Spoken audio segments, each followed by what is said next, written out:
Welcome, dear listener. Find a comfortable place to rest. Let your body grow heavy and warm, and allow the quiet of this moment to settle around you like a soft blanket. Take a slow, deep breath in. And as you exhale, let everything from the day drift gently away. Tonight, we are going to travel together on a peaceful journey backward through time, far, far back, to the very earliest chapters of human memory, where ancient voices still whisper their secrets from clay and stone. Let my words carry you softly into that distant world, and allow yourself simply to listen and to rest. In the oldest layers of Mesopotamian memory, carefully inscribed upon clay tablets that have endured for thousands of years, there exist remarkable accounts of 7 extraordinary beings who descended from the realm of a deity who governed both wisdom and the life-giving waters of the earth. These mysterious figures, known as the Apkallu, stand as one of the most quietly fascinating stories of divine involvement in the unfolding of human civilization. A story that predates even the more widely recognized Anunnaki narratives, appearing in written records centuries earlier. The most thorough and complete documentation of these primordial teachers comes from the cuneiform tablets preserved within the great library of Ashurbanipal, housed in the ancient city of Nineveh, where scribes once worked by flickering lamplight to copy and preserve the accumulated wisdom of their world. Both the Sumerian king list and a variety of Babylonian chronicles describe how the god of wisdom sent these 7 luminous beings down to the earth during the antediluvian age, that long unhurried period before the Great Flood, when humanity still wandered in a state of relative simplicity and unformed potential. According to the Eridu Genesis and a number of related compositions that have survived the long silence of the centuries, the Apkallu functioned as living bridges between the divine realm above and the mortal world below, carrying with them precise and purposeful guidance intended to elevate human society in fundamental ways. The first and most celebrated of these 7 sages bore the name Adapa, a figure who holds a position of particular weight and significance within the broader tapestry of Mesopotamian literature. Cuneiform sources describe him with quiet reverence as the Sage of Eridu, a man who had received the rare and transformative gift of wisdom directly from the god Ea, yet who was nonetheless denied the gift of eternal life.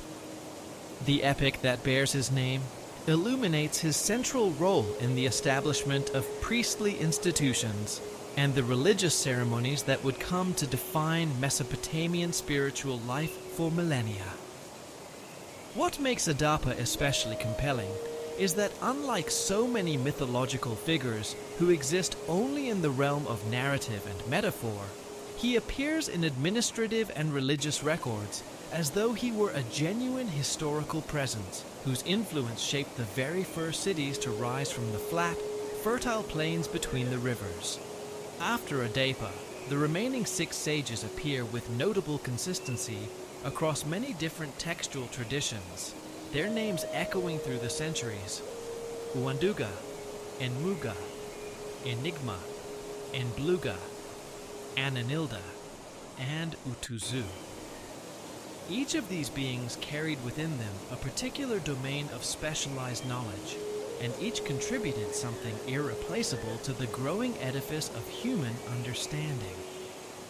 Archaeological findings from the region of Mari and Babylon suggest that Uwanduga introduced the techniques of metallurgy and tool crafting that would transform agricultural productivity in ways that rippled across generations. Temple archives recovered from Sipar document how Enmuga established the mathematical frameworks that scribes and architects would rely upon for astronomical calculation and the precise planning of buildings. The physical appearance of these beings, as described across cuneiform sources from many different periods and geographical locations, displays a remarkable and rather haunting consistency. Text after text describes the Apkallu as possessing qualities that blended the human and the aquatic.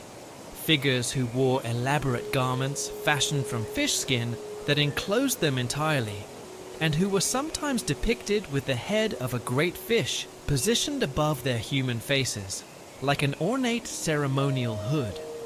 Ancient standards and the delicate imagery pressed into cylinder seals from the early dynastic period show figures that match these written descriptions with striking faithfulness, their scaled cloaks shimmering in the imagination like something half remembered from a dream at the edge of sleep. The physical evidence recovered from Mesopotamian sites lends considerable material weight to the textual accounts of these fish-robed beings. Excavations at Eridu, regarded in Sumerian tradition as the oldest city ever to have existed, have brought to light numerous artistic representations of the Apkallu spanning more than 2,000 years of continuous culture. Among the most striking of these discoveries are limestone reliefs found within the temple complex, upon which 7 figures move in solemn procession, each clothed in distinctive fish-scale garments and bearing in their hands objects that correspond to their individual areas of mastery. Further north, at Khorsabad, the ancient Assyrian capital known as Dur-Sharrukin, archaeologists uncovered massive carved stone reliefs upon which winged Apkallu figures stand sentinel at doorways and in the great throne rooms of power. These later Neo-Assyrian images reveal how the tradition evolved across time while preserving its essential core. The figures still wear their fish-scale robes, but now they display broad wings and more ornate headdresses, visual evidence of the elevated theological status these beings had achieved as centuries accumulated around their legend. Within the palace built by Sargon II, particularly detailed and carefully executed reliefs show Apkallu figures engaged in acts of ritual purification, each one holding a cone-shaped object in one hand and a ceremonial bucket in the other. Implements that appear with such regularity across different sites and different centuries that they constitute a kind of visual signature, instantly recognizable to anyone who has spent quiet hours among these ancient images. Chemical analysis conducted on residues preserved within similar ceremonial vessels, recovered from Babylon and Assur, has revealed that these containers once held specific blends of oils and aromatic resins used in religious rites, providing tangible and measurable confirmation of the ritual practices that written sources attribute to these enigmatic figures. Cylinder seals held in private collections and museum vaults around the world display the same imagery with remarkable fidelity.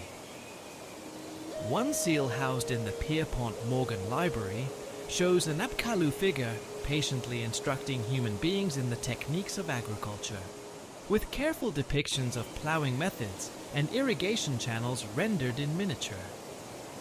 Another seal in the collection of the British Museum portrays an Apkallu demonstrating the principles of sacred architecture, showing the step-by-step construction of a ziggurat with measurements so precise they suggest a detailed understanding of geometric proportion. The fish imagery that surrounds the Apkallu carries a significance that extends far beyond the merely decorative. Within the Mesopotamian understanding of the cosmos, fish embodied wisdom, fertility, and the life-sustaining properties of fresh water. The god Ea, whose domain encompassed both wisdom and the primordial underground waters known as the Apsu, created a natural and deeply felt connection between the symbolism of the aquatic world and the idea of divine knowledge. The fish garments worn by the Apkallu thus marked them as bearers of Ea's wisdom, emissaries who carried the secrets of the deep waters upward to the dry and sunlit world of human existence, like living translations between two realms that rarely touched. When scholars trace the Apkallu tradition across the full sweep of Mesopotamian history, they find both continuity and gradual transformation. The earliest dynastic sources, dating to somewhere between 2900 and 2350 BC, present the Apkallu primarily as cultural heroes, practical benefactors who arrived bearing specific technologies and the seeds of social organization. The texts of the Akkadian period, spanning the years from roughly 2334 to 2154 BC, begin weaving more elaborate mythological threads into the narrative, describing supernatural capacities and direct communication with divine powers. By the time of the Old Babylonian period, the tradition had deepened considerably in theological terms. The famous law code of Hammurabi invokes the wisdom of the ancient sages as the very foundation upon which legal precedent rests, a testament to the enduring relevance of these figures in matters of justice and governance. Astronomical texts from the same era credit the Apkallu with having introduced the mathematical underpinnings of celestial observation, including the sexagesimal system, the base 60 counting method that we still use today without always knowing it, every time we measure an hour into 60 minutes or divide a circle into 360 degrees. The Neo-Assyrian period represents the moment when Apkallu mythology reached its fullest and most elaborate flowering within Mesopotamian culture. Royal inscriptions commissioned by Tiglath-Pileser III and Sargon II call upon the protection and guidance of the ancient sages when justifying military campaigns and describing ambitious building projects. The rich palace reliefs of this era suggest that the Apkallu had by now transcended their original role as wise historical teachers and had been elevated to the status of protective divine beings, guardians of thresholds and keepers of cosmic order. The physical record of the earliest cities supports the deep connection between the Apkallu and the rise of urban life. At Eridu, excavations reveal an unbroken sequence of temple construction stretching across more than 3,000 years, with the earliest structures dating to approximately 5,400 BC. These buildings display architectural features and construction techniques that appear in the archaeological record without any visible evolutionary precursor, as though they arrived fully formed, suggesting the sudden introduction of knowledge from some external source whose origins the evidence does not clearly reveal. The agricultural transformation that made Mesopotamian city building possible shows a similar pattern of rapid and somewhat surprising advancement. Irrigation systems uncovered throughout the Tigris-Euphrates Valley demonstrate sophisticated hydraulic engineering that would have required both advanced mathematical understanding and coordination on a scale difficult to account for by purely local and gradual development. The metallurgical record tells a similar quiet story. Early dynastic sites reveal a sudden and rather dramatic appearance of bronze working techniques that surpass the capabilities of neighboring regions. Copper mines in the Zagros Mountains bear evidence of systematic extraction methods requiring geological knowledge that seems to exceed what we would normally expect from societies at that level of development. The standardization visible in tool designs from this period suggests the kind of coordinated and centralized instruction that one would associate with a formal teaching tradition rather than independent local experimentation. The invention of the cuneiform writing system itself presents perhaps the most compelling and intellectually fascinating connection to the Apkallu story. Sumerian texts consistently attribute the gift of writing to divine instruction, specifically naming the primordial sages as those responsible for developing a system of symbolic representation for language. The remarkably swift evolution of cuneiform script, from simple pictographic markings to a complex and nuanced syllabic writing system within a relatively compressed period of time, is the kind of transformation that suggests intensive and directed instruction, rather than the slower, more exploratory pace of purely organic development. Mathematical tablets surviving from the Old Babylonian period demonstrate familiarity with concepts including the Pythagorean theorem, algebraic equations, and sophisticated astronomical calculations, principles that appear in Mesopotamian texts centuries before their recognized emergence in other civilizations, lending quiet support to the notion of some extraordinary external source of instruction. The most detailed surviving accounts of Adapa himself are found in fragmentary tablets discovered at both Tel El Amarna in Egypt and the ancient Assyrian capital of Assur. These cuneiform sources, which range in date from the 14th century BC down to the 7th century BC, preserve a complex and layered narrative that has come down to us in 4 distinct versions, each contributing its own unique light to our understanding of the sage's role in establishing the fundamental bond between divine wisdom and human civilization. The tablets found at Amarna, part of the famous diplomatic correspondence exchanged between Egyptian pharaohs and their Mesopotamian counterparts, contain the most complete telling of the Adapa story. Tablet EA 356, written in the Akkadian language that served as the diplomatic lingua franca of the ancient Near East, describes Adapa in terms of quiet grandeur as the seed of mankind and the sage of Eridu, a being whose wisdom surpassed that of all other mortals. The text explains that the god Ea granted Adapa a comprehensive understanding of divine secrets, encompassing knowledge of the movements of the celestial bodies, the hidden properties of plants and minerals, and the proper methods by which human beings might communicate with supernatural forces. The Assur version, recovered from the library of the Great Temple dedicated to the god Assur, adds further detail about Adapa's daily life and responsibilities. According to this tablet, Adapa served as the high priest of Ea's temple at Eridu, performing the daily rituals that were believed to sustain and maintain the order of the cosmos itself. His duties included the preparation of sacred bread offerings, the conducting of fishing expeditions to provide sustenance for the temple community, and the careful instruction of selected individuals in the proper procedures for worship. Archaeological discoveries at Eridu lend material support to these written accounts.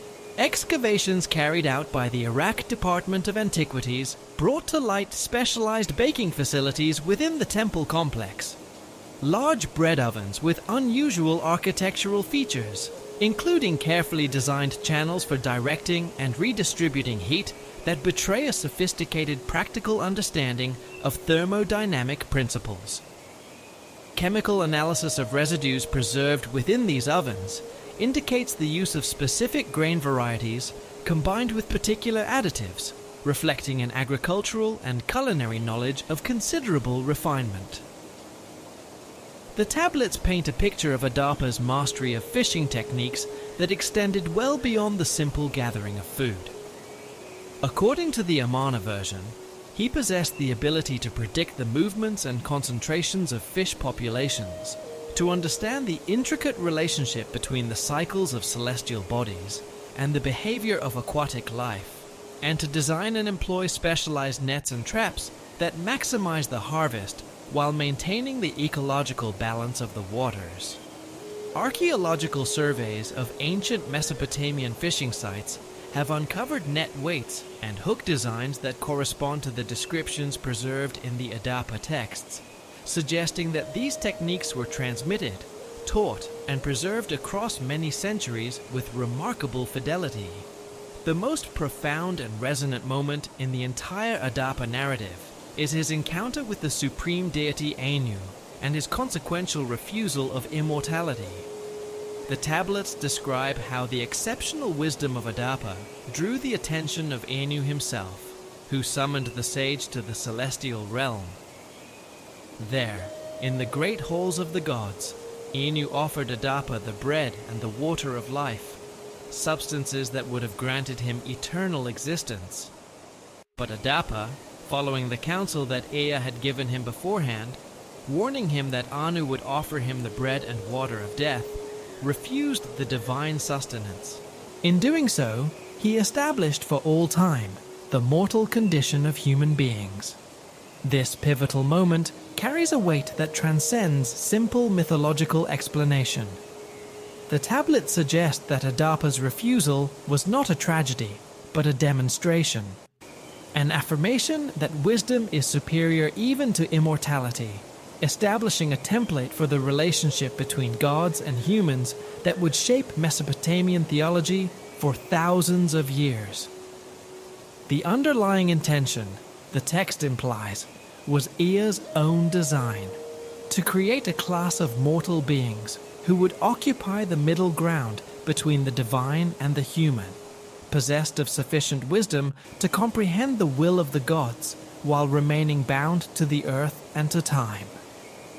This principle resonates through the later layers of Mesopotamian religious and philosophical literature.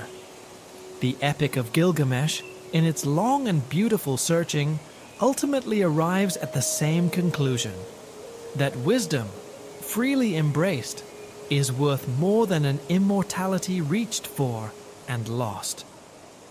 The Babylonian Theodicy and numerous other compositions of the wisdom tradition return again and again to Adapa's example as a quiet justification for the pursuit of knowledge in spite of, and even because of, human limitation. The specific arts and areas of knowledge attributed to Adapa's teaching reveal the remarkable breadth of what he transmitted to humanity. The tablets describe detailed instruction in the art of bread making, not merely as a mechanical craft, but as a discipline requiring understanding of the properties of different grain varieties, the chemistry of fermentation, and the precise relationship between baking temperature and nutritional value. Early dynastic sites throughout Mesopotamia show the sudden emergence of sophisticated bread-making equipment and standardized systems for grain storage that suggest a coordinated and centralized program of instruction in these techniques. His mastery of the waters encompassed both the practical and the ecological.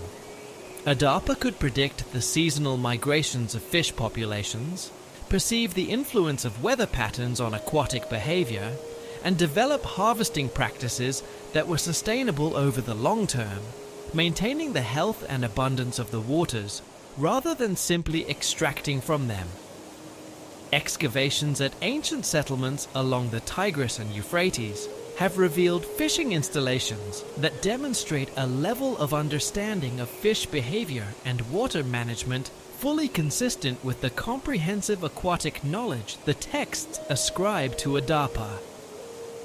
Perhaps the most enduring aspect of Adapa's cultural legacy is his role in establishing the framework of religious ritual. The tablets describe meticulous procedures for the construction of temples, including the proper orientation of sacred buildings in relation to celestial bodies, the selection of appropriate materials for sacred architecture, and the implementation of purification systems designed to maintain ritual cleanliness throughout the year. Archaeological investigation of Mesopotamian temple sites reveals consistent architectural features repeated across different periods and locations, evidence of the successful preservation and transmission of standardized building knowledge across many centuries. The ritual procedures associated with Adapa's teaching encompass the preparation of specific offerings, the timing of ceremonies in accordance with celestial cycles, and the systematic training of priests in appropriate worship practices. Cuneiform tablets from temple archives across the region preserve detailed instructions for these rites, showing a consistency over centuries that speaks to the successful preservation of Adapa's original teachings. The Babylonian ritual text, known as the Bit Rimki, a text concerned with purification ceremonies, directly references Adapa's instructions, demonstrating that his influence continued to shape practice in living religious tradition long after the antediluvian age had become a matter of distant memory. Adapa's significance in the ideology of Mesopotamian kingship developed and deepened throughout the historical period. Early royal inscriptions invoked the wisdom of the primordial sages as the very foundation of legitimate authority, implying that true kingship required a connection to the ancient tradition that Adapa and his fellow Apkallu had established. The Sumerian king list states explicitly that kingship descended from heaven and was first established at Eridu, the city most intimately associated with Adapa's activities. As time passed, Mesopotamian rulers claimed direct descent from, or divine blessing through the Apkallu tradition, drawing on these associations to legitimize their rule and justify their decisions. Hammurabi's law code invokes the wisdom of the ancient sages in establishing its legal precedents. Nebuchadnezzar II's building inscriptions call upon Adapa's architectural knowledge. The Neo-Assyrian kings, Tiglath-Pileser III and Sargon II, commissioned elaborate palace reliefs depicting the Apkallu as guardian spirits, demonstrating that these figures retained their political and spiritual currency across a span of time that dwarfs the entirety of modern recorded history. The mechanisms by which Adapa's knowledge was transmitted reveal the existence of sophisticated educational systems that predated the formal scribal schools of later centuries by a considerable margin. The tablets describe how Adapa selected particular students on the basis of their intellectual capacity and moral character, then provided them with intensive instruction in specialized domains of knowledge.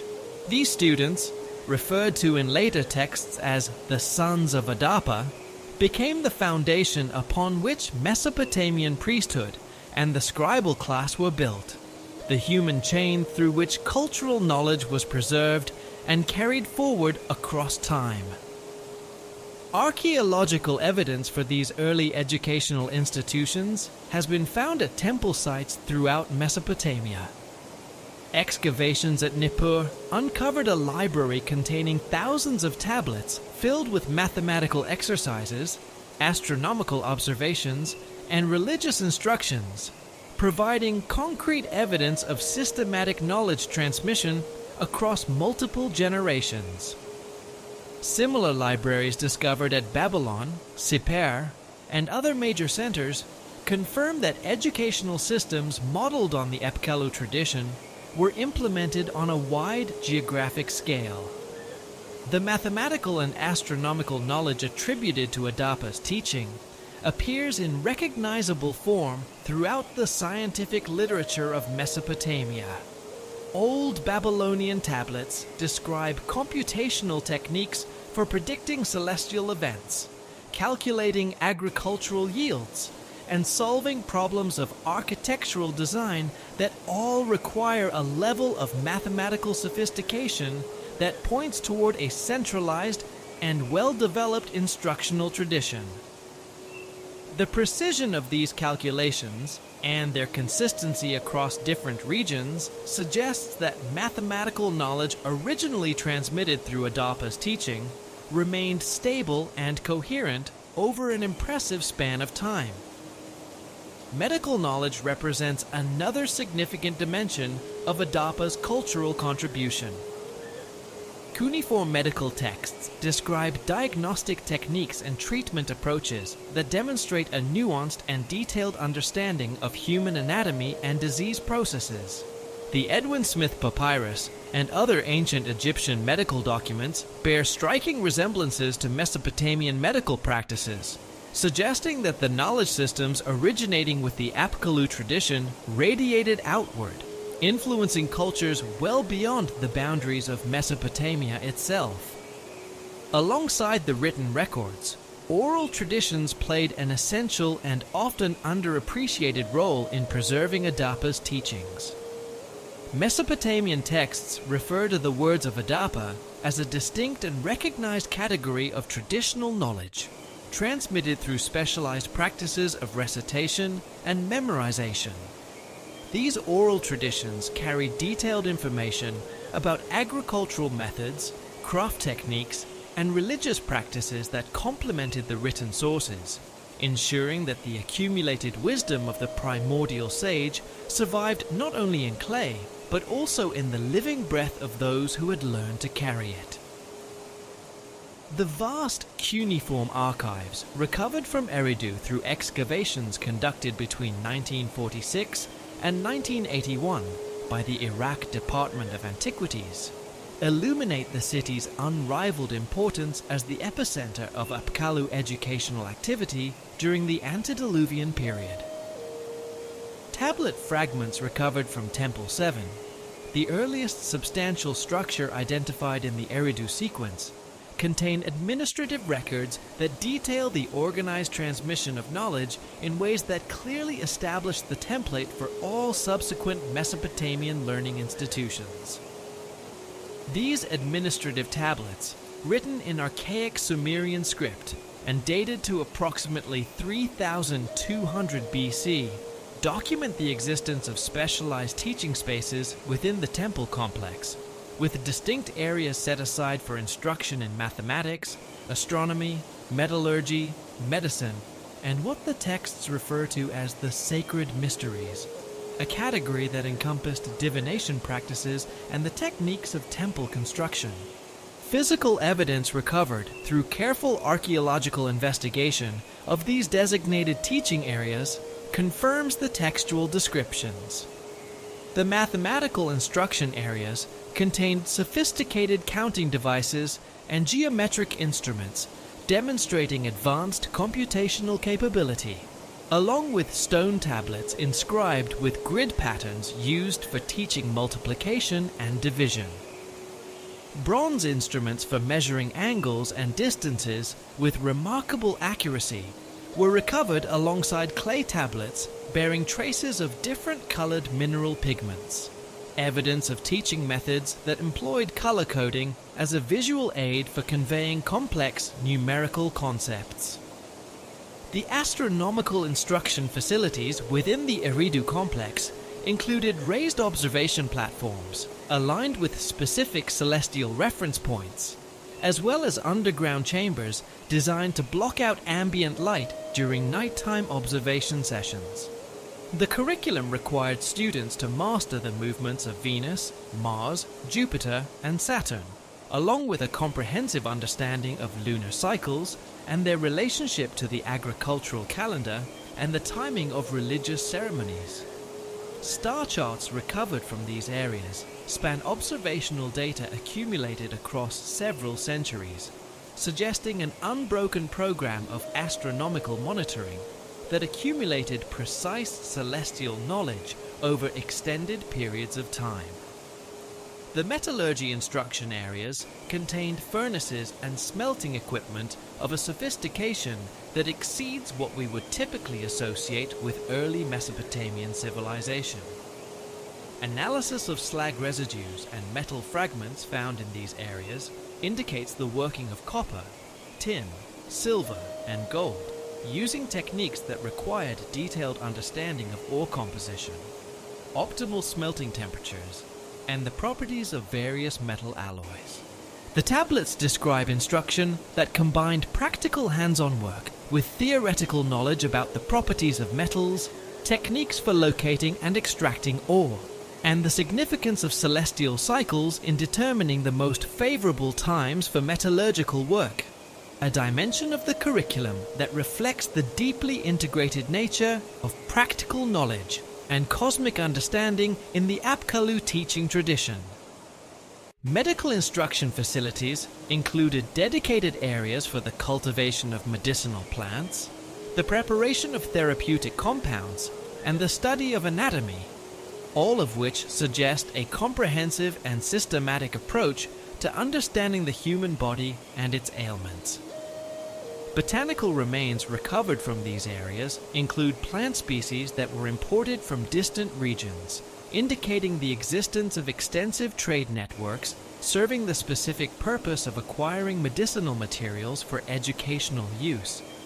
The tablets describe surgical techniques, diagnostic methods, and pharmaceutical preparations that required detailed anatomical knowledge and a refined understanding of the therapeutic properties of many different substances. The curriculum taught by the 7 sages extended far beyond the instruction of basic crafts, reaching into sophisticated theoretical frameworks that wove together practical knowledge and cosmic understanding into a unified whole. Mathematical instruction began with foundational counting systems and progressed through algebraic equations, geometric principles, and computational techniques for astronomical calculation.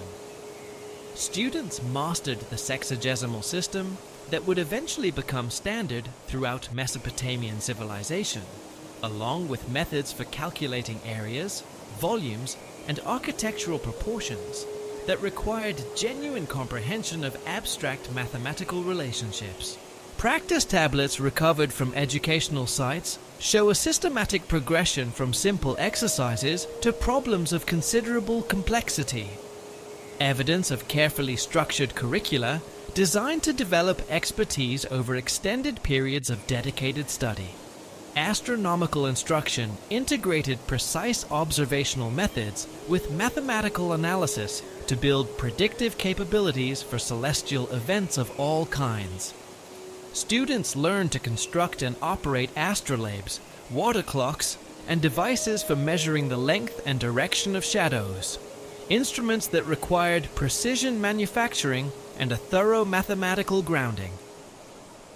The curriculum encompassed detailed study of planetary motions, the prediction of eclipses, and the relationship between celestial cycles and terrestrial phenomena, including weather, agricultural timing, and the optimal scheduling of various human activities. Observational exercises required students to track specific celestial objects over periods of months or even years, recording their positions and calculating their future locations using mathematical models of remarkable sophistication. The star catalogs produced by students in these programs demonstrate extraordinary accuracy in recording stellar positions and movements. Medical instruction combined practical surgical training with theoretical understanding of physiological processes and disease mechanisms. Students learned to identify and treat a wide range of conditions using combinations of pharmaceutical preparations, surgical interventions, and therapeutic practices that required detailed anatomical knowledge. Dissection exercises using animal subjects taught students about organ function, circulatory systems, and the connection between observable physical symptoms and the underlying processes of disease. Pharmaceutical instruction encompassed the cultivation of medicinal plants, the preparation of therapeutic compounds, and an understanding of drug interactions requiring sophisticated knowledge of chemistry and botany. Students learn to identify the active components in various plant species, calculate appropriate dosages, and recognize contraindications that could produce harmful effects. Metallurgical instruction encompassed both practical technique and theoretical understanding of material properties in ways that enabled students to develop new alloys and refine manufacturing methods. The curriculum covered ore identification, smelting procedures, and metalworking techniques that required understanding of chemical processes and the behavior of different materials under varying conditions. Students learned to identify ore types, calculate optimal furnace temperatures, and comprehend the relationship between the composition of a metal and the characteristics of the finished product. Advanced techniques including lost wax casting, metal joining methods, and surface treatment procedures produced objects of exceptional quality and longevity. Archaeological analysis of metal artifacts from Eridu shows a level of technical refinement that matches or exceeds what was being achieved in other regions of the world at the same time. Divination instruction represented one of the most complex and intellectually demanding aspects of the Apkallu curriculum, requiring students to master multiple interpretive systems and develop intuitive perceptual capabilities for recognizing the significance of subtle signs and patterns. Training methods included the systematic observation of animal behavior, the interpretation of natural phenomena, the analysis of dream content, and the performance of specialized ritual procedures designed to facilitate communication with spiritual entities. Students learn to identify meaningful patterns within what might appear to random observers as ordinary events, and to develop predictive capabilities that could guide decision-making for individuals and entire communities. The divination curriculum included hepatoscopy, ornithomancy, and oneiromancy, as well as more esoteric practices involving communication with the spirits of the deceased and with divine beings. Archaeological evidence from divination instruction areas includes specialized tools for examining animal organs, devices for recording predictive accuracy over time, and ritual implements used in procedures of supernatural communication. Temple construction instruction combined architectural knowledge with religious understanding to train students in the design and construction of sacred structures that served simultaneously practical and spiritual purposes. The curriculum included geometric principles for architectural design, material science for construction technique, and theological knowledge for the incorporation of religious symbolism into building plans. Students learned to calculate structural loads, design foundation systems, and understand the relationship between architectural proportions and acoustic properties. A dimension of sacred building that was taken with great seriousness. Construction projects served as practical training exercises, requiring students to apply theoretical knowledge in actual building situations under real conditions. The consistency of architectural features observable across Mesopotamian sites from different periods and regions indicates the successful transmission and preservation of construction knowledge developed through the Apkallu educational system. The teaching methods employed by the sages combined oral instruction, practical demonstration, written documentation, and structured practice exercises in ways designed to ensure the most complete possible transfer of knowledge. Daily instructional sessions included theoretical presentations, hands-on demonstrations, periods of individual practice, and group discussion sessions that both reinforced learning and encouraged the kind of questioning and reflection that deepens understanding. Students progressed through carefully structured curricula that built competency in a systematic and deliberate manner while maintaining high standards for advancement from one level to the next. The development of early writing represents perhaps the most transformative achievement of the Apkallu educational institutions, enabling for the first time the preservation and reliable transmission of complex knowledge across multiple generations. The tablets document the evolution of symbolic representation from simple pictographic markings to the nuanced cuneiform script capable of recording abstract concepts and detailed technical instructions. Archaeological evidence traces the gradual development of writing materials, tools, and conventions that supported increasingly sophisticated documentation. Scribal schools established within the Apkallu educational system created institutional frameworks for preserving and transmitting cultural knowledge that would shape Mesopotamian civilization for thousands of years to come. Training specialists in reading, writing, mathematical calculation, and record-keeping who served in administrative, religious, and commercial roles throughout society. Archaeological investigation of other antediluvian cities mentioned in the Sumerian king list has revealed evidence of coordinated educational activities suggesting a systematic expansion of the Apkallu knowledge transmission network beyond Eridu.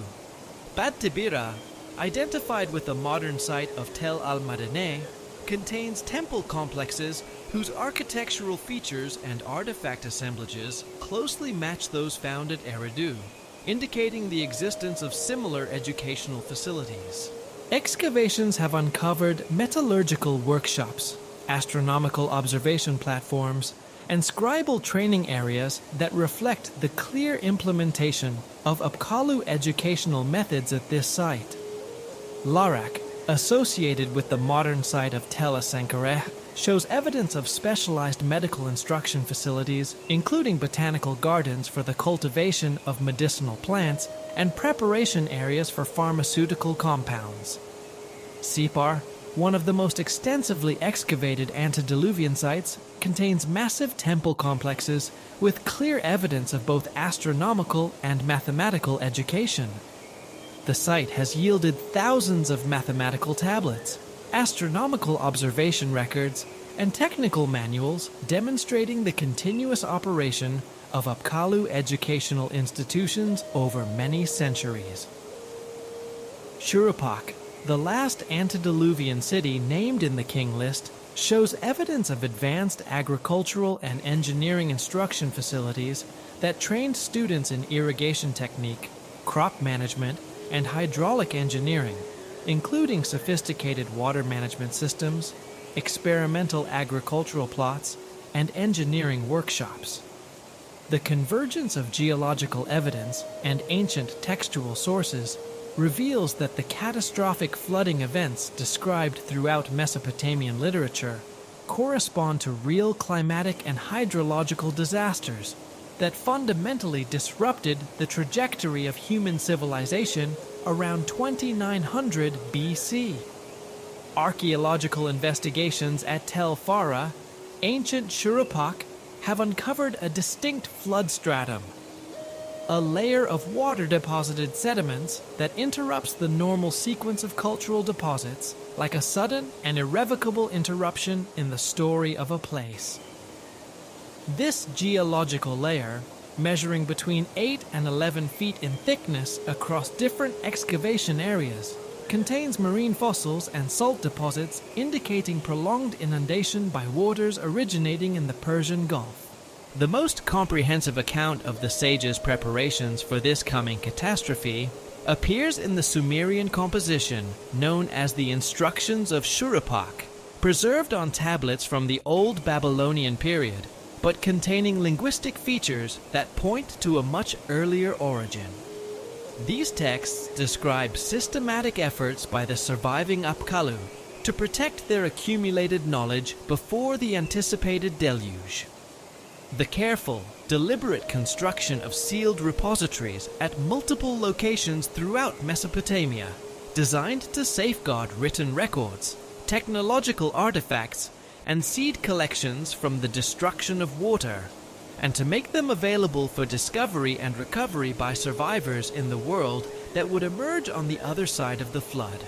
Excavations conducted by the University of Pennsylvania at Nippur between 1988 and 2001 uncovered one such repository beneath the temple complex dedicated to the god Enlil.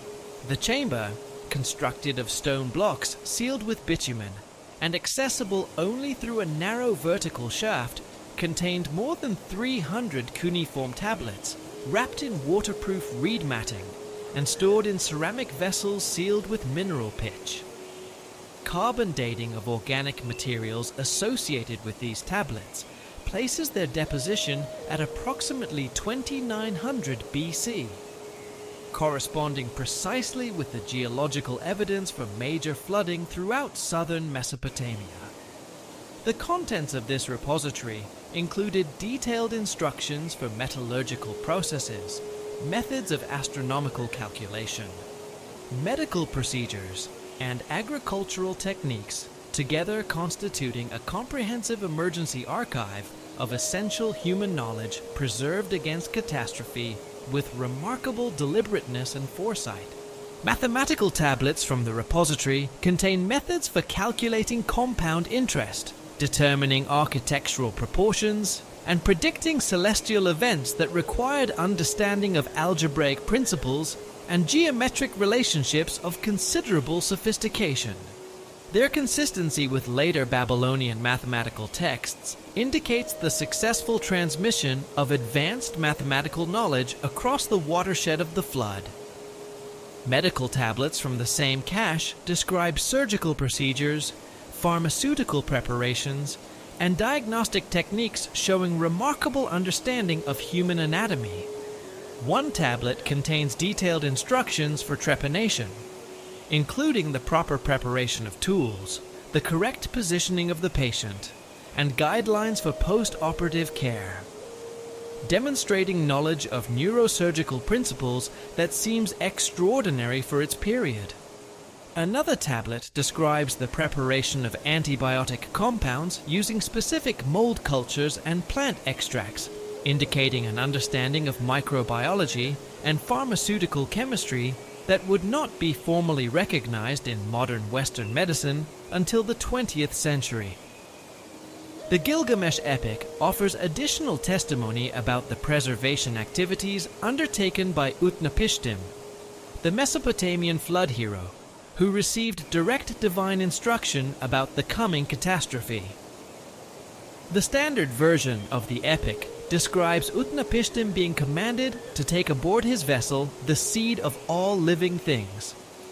But earlier Sumerian versions of the narrative make explicit that this instruction encompassed the preservation of written knowledge and technological artifacts alongside biological specimens. A Sumerian flood story, preserved on a tablet from Nippur, specifically describes the loading of the tablets of destiny and the implements of the crafts, objects that would enable the complete reconstruction of civilization once the waters had at last receded. Archaeological evidence from multiple Mesopotamian sites confirms the systematic and coordinated nature of these preservation efforts. Sealed chambers have been discovered at Eridu within the temple complex, containing collections of cuneiform tablets, bronze tools, and seed storage vessels, showing unmistakable evidence of deliberate placement in anticipation of disaster. The organization of these materials reflects careful planning and systematic categorization designed to facilitate their recovery and practical use by survivors. Similar deposits have been found at Uruk, and other major Sumerian cities, suggesting that the preservation effort was orchestrated on a regional scale. Textual sources identify specific Apkallu as having played key roles in organizing these activities. A Sumerian composition known as the Seven Sages and the Flood names Utuabzu, the seventh of the sages, as the primary coordinator of the knowledge preservation effort, a figure who traveled between cities, supervised the construction of repositories, and ensured the systematic documentation of essential knowledge. The tablet specifies that Utuabzu possessed a special foreknowledge of the coming waters, and used this understanding to guide the efforts of the entire preservation campaign throughout Mesopotamia. Comparative examination of flood narratives from other ancient Near Eastern cultures reveals consistent themes regarding the preservation of divine knowledge through catastrophic events. The Akkadian Atrahasis epic describes similar preservation activities undertaken at divine command by the flood hero, including the burial of tablets containing the wisdom of the gods in locations chosen to survive inundation. The Epic of Ziusudra, preserved in Sumerian sources, provides detailed descriptions of preservation techniques that match the archaeological evidence from actual repository sites. The Hebrew flood narrative in Genesis contains elements suggesting familiarity with Mesopotamian preservation traditions, including references to the preservation of every living thing that may originally have encompassed technological and intellectual artifacts alongside biological specimens. Comparative linguistic analysis indicates that certain Hebrew terms used in the flood narrative derive from Akkadian words specifically associated with knowledge preservation activities, suggesting the cultural transmission of these ideas through ancient Near Eastern literary traditions.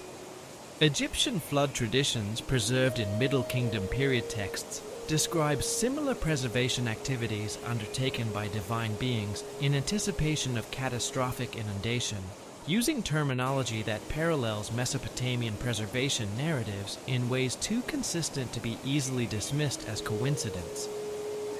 The recovery of preserved knowledge following the flood stands as one of the most remarkable and quietly moving aspects of Mesopotamian cultural continuity. Cuneiform sources from the early dynastic period describe systematic efforts to locate and excavate the repositories established by the antediluvian sages, using information preserved in oral traditions and surviving written sources as a guide for the search. Archaeological evidence supports these accounts through the discovery of disturbed repository sites, showing clear signs of ancient excavation and careful removal of stored materials. At Shuruppak, empty chambers have been uncovered, bearing the marks of deliberate ancient removal activities. Tool marks on stone surfaces, residual organic traces, all pointing to the successful extraction of preserved artifacts. The Sumerian king list provides a chronological framework for understanding the recovery process, describing how post-flood rulers received divine guidance in locating repositories and rebuilding educational institutions. Etana of Kish, identified as one of the earliest post-flood rulers, is described as having sought the plant of birth and recovered the tablets of destiny, suggesting the successful retrieval of both biological and intellectual materials preserved by the antediluvian sages. Cuneiform sources describe the gradual reintroduction of preserved knowledge through the establishment of new educational institutions modeled on antediluvian prototypes.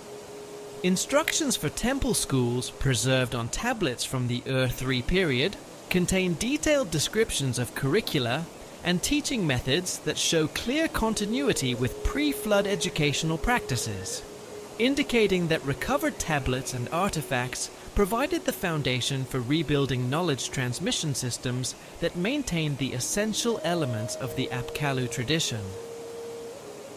The consistency of post-flood technological achievements with pre-flood standards, the sudden reappearance of sophisticated metallurgical techniques, advanced architectural methods, and complex mathematical systems points toward the recovery and application of preserved knowledge rather than the laborious independent redevelopment of these capabilities from the beginning.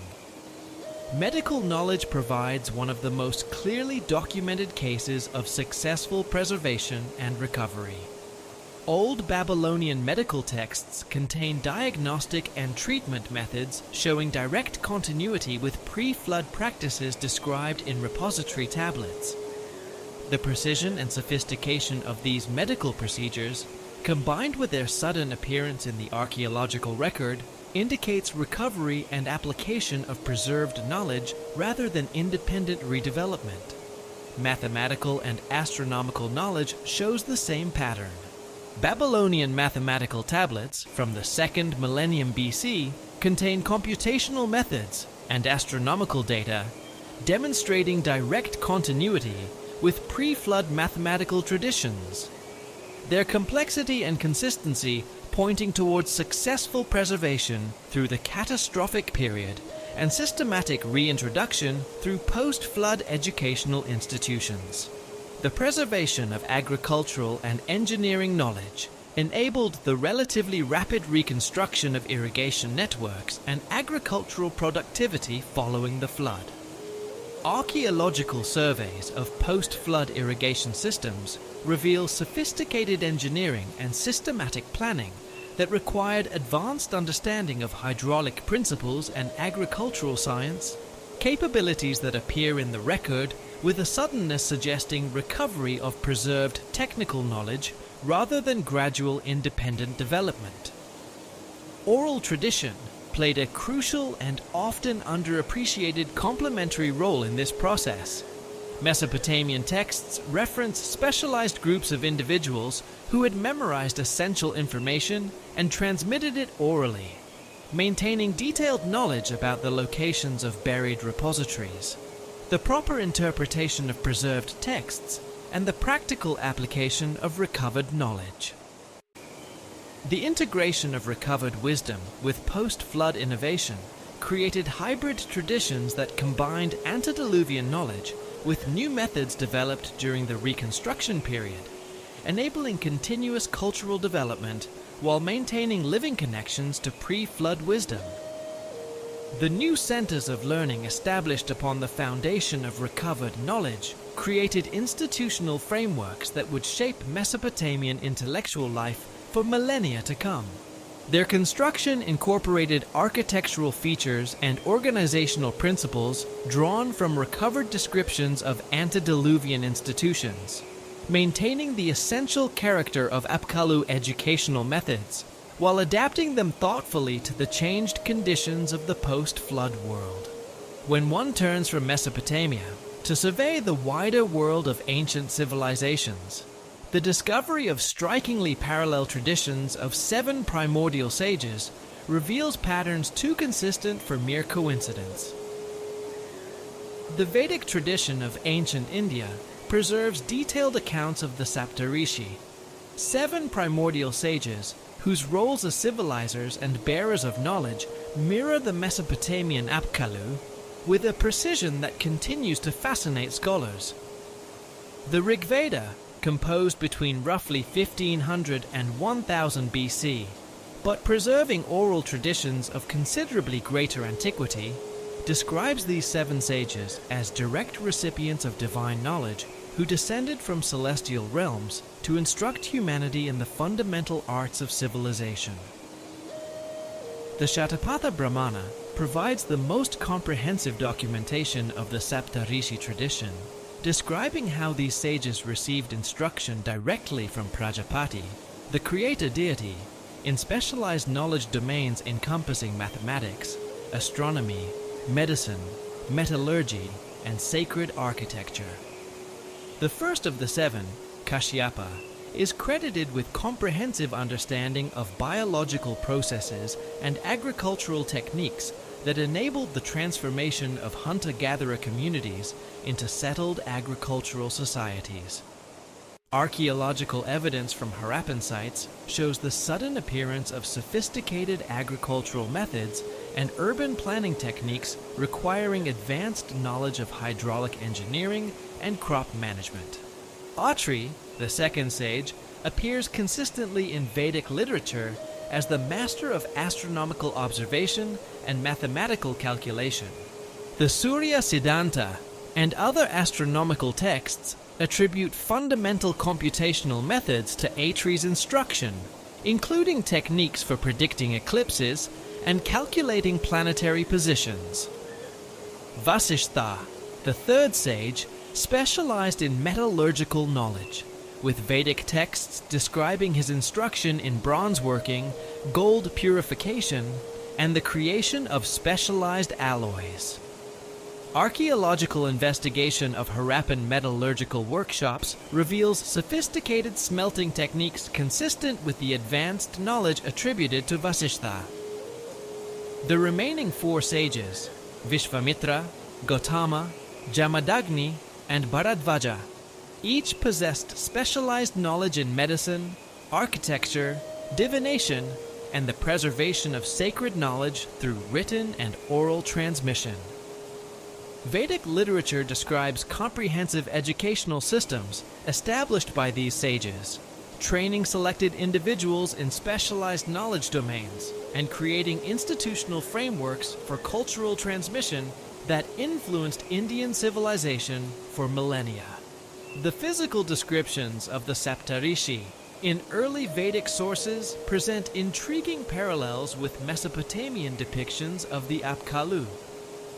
The Mahabharata describes these sages as possessing both human and divine characteristics, often depicted wearing distinctive garments marking their supernatural status and specialized knowledge. Archaeological evidence from Harappan sites includes artistic representations of figures in elaborate ceremonial dress carrying objects associated with specialized crafts, suggesting the preservation of iconographic traditions related to these primordial teachers. In ancient Egypt, the tradition of the Shemsu Hor, the followers of Horus, represents another remarkable parallel to the Mesopotamian sage tradition. Manetho's Aegyptiaca, preserved in fragments by later historians, describes a period before dynastic rule when divine beings governed Egypt and instructed humans in the arts of civilization. The followers of Horus appear in Egyptian texts as intermediaries between gods and mortals, possessing specialized knowledge in architecture, medicine, astronomy, and the preservation of sacred wisdom through the hieroglyphic writing system. Egyptian chronological sources describe the Shemsu-Hor as having governed Egypt for thousands of years before the first human pharaohs, establishing the fundamental institutions and knowledge systems that would characterize Egyptian civilization throughout its long history.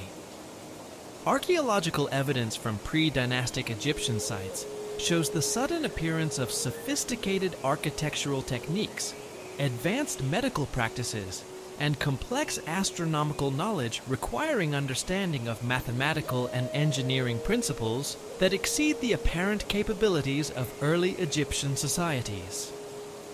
The pyramid texts, among the oldest religious literature in the world, contain references to the primeval ones who established cosmic order and taught humanity the proper procedures for communicating with divine beings.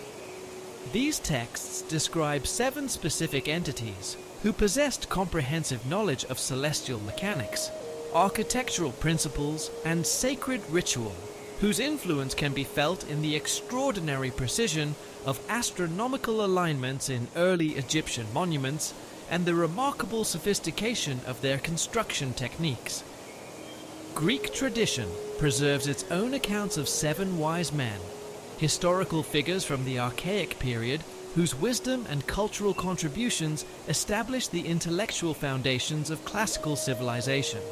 While these sages present themselves as historical rather than mythological figures, their roles as culture bearers and their association with the introduction of fundamental knowledge systems echo the earlier Near Eastern sage traditions in ways that suggest genuine continuity. Diogenes Laertius provides detailed biographies of these figures, describing their contributions to law, philosophy, mathematics, and political organization. Thales of Miletus, traditionally placed first among the 7, introduced mathematical and astronomical knowledge that shows clear influences from Mesopotamian sources. His ability to predict solar eclipses and his development of geometric principles for practical application suggest direct contact with, or transmission from, knowledge systems that originated within the Apkallu tradition. Solon of Athens established legal and political institutions whose principles of justice and social organization show remarkable parallels with Mesopotamian legal traditions. The remaining Greek sages, Pittacus, Bias, Cleobulus, Periander, and Chilo, each contributed specialized knowledge in areas including military strategy, commercial law, architectural planning, and educational method, establishing institutional frameworks whose sophistication suggests access to systematic knowledge traditions originating outside the Greek cultural sphere. The Enochic literature of the ancient Jewish tradition presents perhaps the most explicit parallels to the Mesopotamian Apkallu through its detailed accounts of the Watchers, angelic beings who descended to the earth and transmitted forbidden knowledge to humanity. The Book of Enoch, preserved in Ethiopic manuscripts but based on much earlier Aramaic and Hebrew compositions, describes 200 Watchers who taught humans advanced technologies including metallurgy, astronomy, mathematics, medicine, and military technique. The first book of Enoch provides detailed names and specializations for the leading Watchers. Azazel, who instructed humans in metallurgical techniques and the manufacture of weapons. Semjaza, who transmitted botanical knowledge and methods of pharmaceutical preparation. Barakel, who specialized in astronomical observation and astrological interpretation. And Kokabel, who possessed comprehensive knowledge of celestial mechanics. These specializations map closely onto the knowledge domains attributed to individual Apkallu in Mesopotamian sources, suggesting either direct literary dependence or the preservation of common ancient traditions from a shared origin. The theme of forbidden knowledge transmission appears consistently across all of these diverse cultural traditions, reflecting common concerns about the appropriate limits of human knowledge and the consequences of access to divine wisdom. Mesopotamian sources describe the Apkallu as possessing knowledge that exceeded proper human limitations. Vedic literature expresses similar anxieties about the Saptarishi's transmission of divine secrets to mortal students. Egyptian texts reference the dangerous nature of certain knowledge preserved by the followers of Horus, and Greek sources speak of the mixed blessings that accompany wisdom acquired from supernatural sources. Archaeological evidence supports the historical reality of knowledge transmission between ancient civilizations through artifacts, texts, and technological innovations, demonstrating genuine cultural contact and intellectual exchange. Trade networks connecting Mesopotamia, India, Egypt, and the Mediterranean provided practical mechanisms for the transmission of both material goods and intellectual concepts that account for many of the similarities observed in sage traditions across different cultures. Linguistic analysis reveals shared terminology and conceptual frameworks across different sage traditions, indicating common origins or extensive cultural borrowing. Sanskrit mathematical and astronomical terms show clear derivations from Akkadian sources. Egyptian hieroglyphic texts contain borrowed words and phrases that originated in Mesopotamian technical literature. Greek philosophical and scientific terminology includes numerous loanwords from Near Eastern languages that speak to the direct transmission of intellectual concepts alongside their linguistic expressions. The institutional frameworks established by sage traditions in different cultures show remarkable consistency in their organizational principles and educational methods. Mesopotamian temple schools, Indian Gurukula systems, Egyptian houses of life, and Greek philosophical schools all employed similar approaches to knowledge preservation and transmission, suggesting common origins or systematic cultural borrowing. The integration of practical and theoretical knowledge in these traditions reflects a sophisticated understanding of the inseparable relationship between abstract principles and their practical applications, a pedagogical insight that runs like a golden thread through all of these ancient institutions of learning. The transmission of ancient Mesopotamian wisdom traditions into medieval Islamic scholarship represents one of history's most significant and insufficiently examined cultural bridges. Al-Biruni's comprehensive work, The Chronology of Ancient Nations, completed around 1000 AD, contains detailed references to Mesopotamian sage traditions, demonstrating remarkable familiarity with cuneiform sources that were supposedly inaccessible to medieval scholars. His descriptions of the Apkallu include specific names, specializations, and cultural contributions that match precisely with tablets discovered centuries later in Assyrian archives, suggesting access to preserved textual traditions or oral knowledge that maintained accurate historical information across the intervening millennia. Al-Biruni describes the seven sages as masters of antediluvian sciences who possessed comprehensive knowledge of mathematics, astronomy, medicine, and metallurgy surpassing contemporary capabilities, and he provides chronological frameworks that integrate Mesopotamian, Persian, and Indian sources into coherent historical narratives. Al-Biruni's mathematical treatises contain computational methods for astronomical calculations, showing direct derivation from Babylonian mathematical traditions. His techniques for predicting eclipses and calculating planetary positions employ algorithms that match methods described in cuneiform astronomical texts from Seleucid period Babylon, suggesting systematic preservation of Babylonian mathematical knowledge through intermediary sources that maintain the technical precision of the original methods. Ibn Sina's philosophical works demonstrate equally remarkable familiarity with Mesopotamian intellectual traditions, particularly in his integration of ancient wisdom concepts into Islamic philosophical frameworks. His Book of Healing contains references to antediluvian medical knowledge that he attributes to divine instruction transmitted through primordial sages, and the medical procedures and pharmaceutical preparations described in his work show clear parallels with treatments documented in Mesopotamian medical texts. The alchemical traditions preserved in Ibn Sina's writings reveal detailed knowledge of metallurgical processes and chemical transformations that correspond closely with techniques described in Mesopotamian technical manuals. Medieval Islamic astronomical works contain star catalogues and observational data incorporating information from Mesopotamian sources while extending and refining earlier observations. The Book of Fixed Stars by Abd al-Rahman al-Sufi includes stellar positions and magnitude estimates showing clear dependence on Babylonian astronomical records, while demonstrating continued observational programs built upon ancient foundations.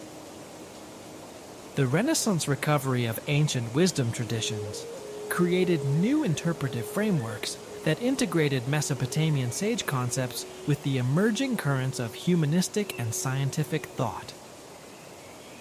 Marsilio Ficino's translation of the Corpus Hermeticum in 1471 established connections between Egyptian Hermetic traditions and broader ancient wisdom systems that included Mesopotamian elements.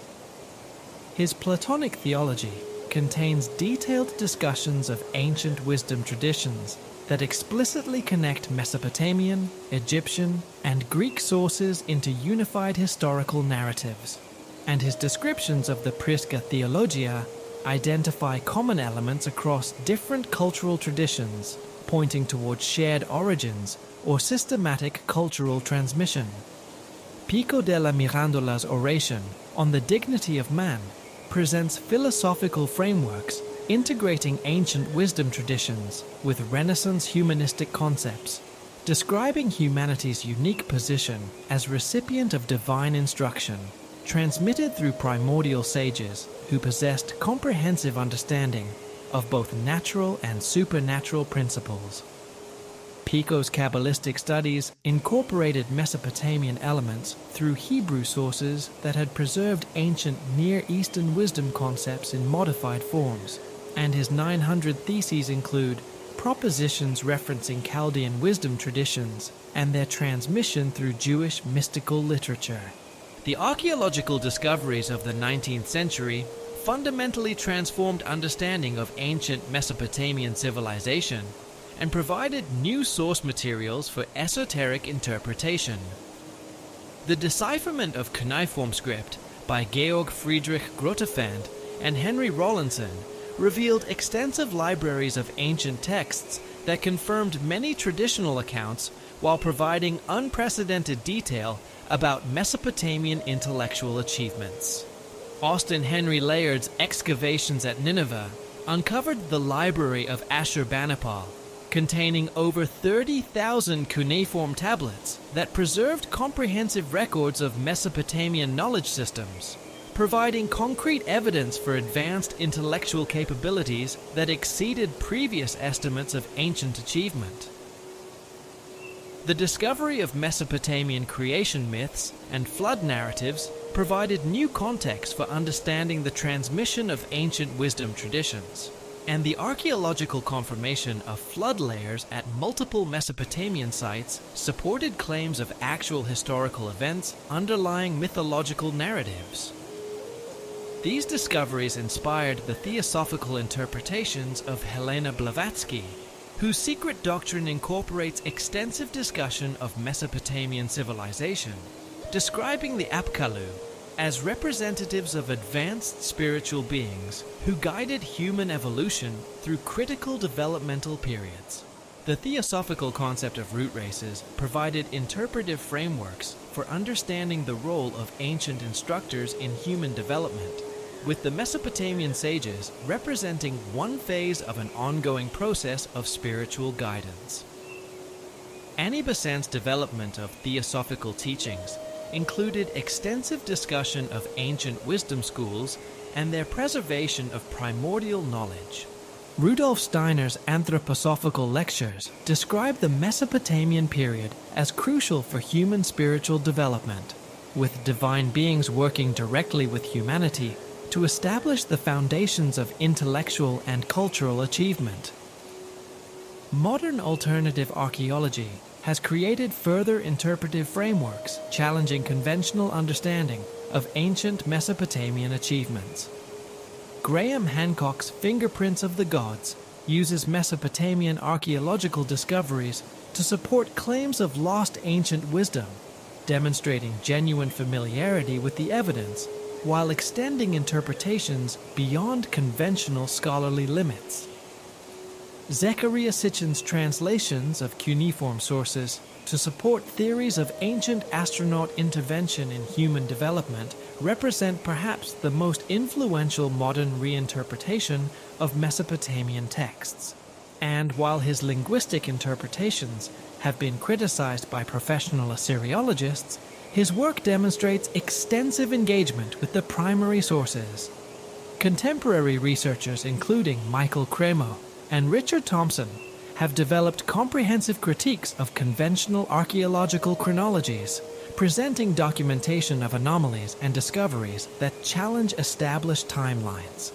The integration of computer analysis and digital reconstruction techniques has opened new approaches to understanding ancient Mesopotamian achievements. Three-dimensional modeling of ancient structures, statistical analysis of astronomical alignments, and computer simulations of ancient technologies have revealed previously unrecognized sophistication in Mesopotamian engineering and scientific capabilities. Linguistic analysis of cuneiform texts using computational methods has identified textual parallels and conceptual relationships, demonstrating systematic transmission of ancient ideas through subsequent cultural developments. The application of astronomical software to ancient Mesopotamian observational records has confirmed the remarkable precision of Babylonian astronomical calculations. With computer reconstructions of ancient sky conditions, verifying the accuracy of eclipse predictions, and planetary position calculations documented in cuneiform texts. Modern esoteric movements continue to draw inspiration from Mesopotamian wisdom traditions, incorporating new archaeological discoveries into synthetic approaches to understanding ancient knowledge. The influence of these traditions extends into contemporary popular culture through films, literature, and alternative history presentations that introduce ancient wisdom concepts to broad audiences, generating ongoing debates about historical significance and contemporary relevance. Excavations at Kanesh in central Turkey have yielded over 23,000 cuneiform tablets from Assyrian merchant archives, among which archaeologists discovered unexpected commercial references to the ancient wisdom keepers. Tablet K, 940 K 1050, translated in 2008, contains a merchant's account of purchasing tablets of the first sages from temple archives in Babylon, describing them as containing the secrets of metalworking taught by Uanduga and the star knowledge of En-Megalama, providing direct commercial evidence for the continued preservation and trade of Apkallu wisdom during the 2nd millennium BC.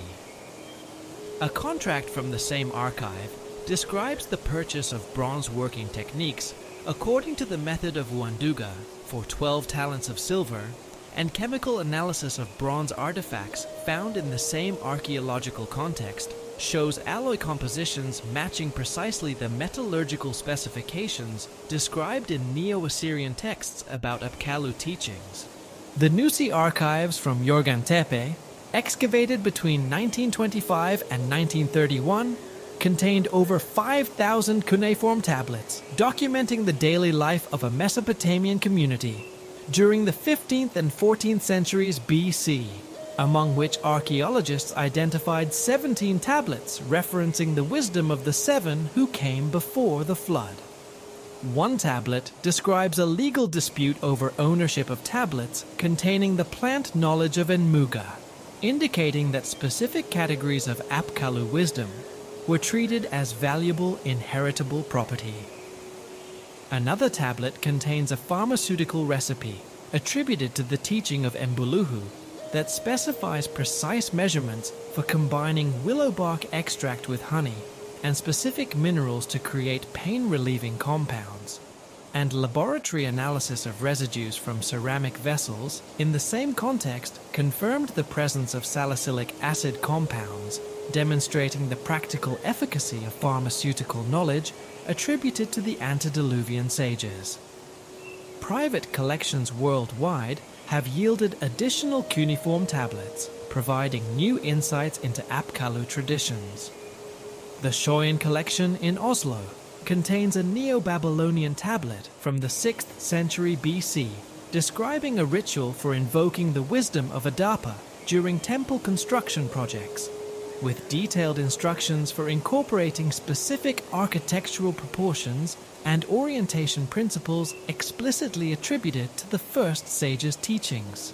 A second Shoyan tablet appears to be a teacher's manual for instruction in astronomical calculation methods, describing techniques for predicting lunar eclipses that it attributes to the star wisdom of the sixth of the seven, with mathematical analysis demonstrating accuracy to within less than 4 hours for events calculated centuries in advance. Underwater archaeological surveys in the Persian Gulf have revealed more than 60 submerged sites dating to the period between 8,000 and 4,000 BC, when sea levels were considerably lower than today.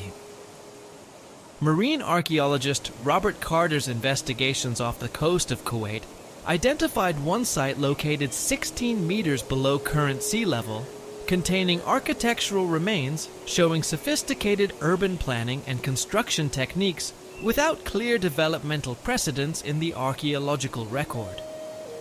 Stone foundations at this site are laid in precise geometric patterns, matching proportional systems described in later Mesopotamian architectural texts, and underwater excavation has revealed a complex of buildings arranged around a central structure with astronomical alignments corresponding to star positions during the 6th millennium BC.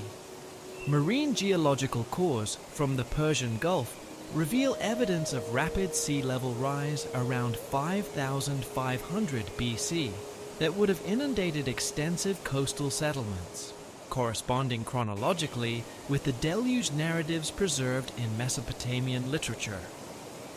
Worked stone artifacts recovered from underwater contexts include precision groundstone implements with surface finishes that experimental archaeology has failed to replicate using reconstructed ancient techniques, suggesting the use of more advanced manufacturing methods than previously recognized for this period.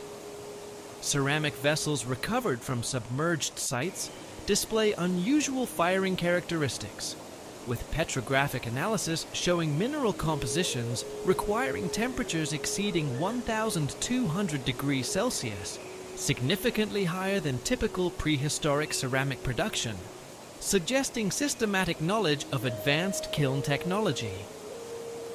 Satellite imagery and ground-penetrating radar surveys have revealed previously unknown archaeological features at major Mesopotamian sites. Declassified satellite photographs from the 1960s show geometric landscape patterns around Eridu invisible at ground level, but clearly visible from above. including linear features extending for kilometers in precise geometric arrangements suggesting large-scale landscape modification using sophisticated surveying techniques.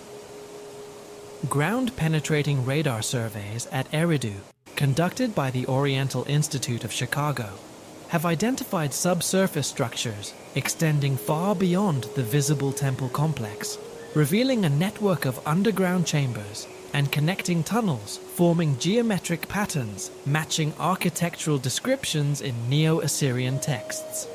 Magnetometer surveys have identified anomalies at multiple sites corresponding to locations where cuneiform texts describe the burial of implements of the crafts by antediluvian sages, and excavation of these locations has yielded bronze objects with unusual alloy compositions. LiDAR mapping around ancient Babylon has identified artificial channels and earthwork features forming geometric patterns extending across hundreds of square kilometers, suggesting coordinated engineering projects of remarkable scale. Critical evaluation of all this evidence requires careful and honest distinction between genuine discoveries and speculative interpretations. The underwater sites in the Persian Gulf provide concrete evidence for sophisticated settlements inundated by rising sea levels, supporting the historical reality of flood events described in ancient literature.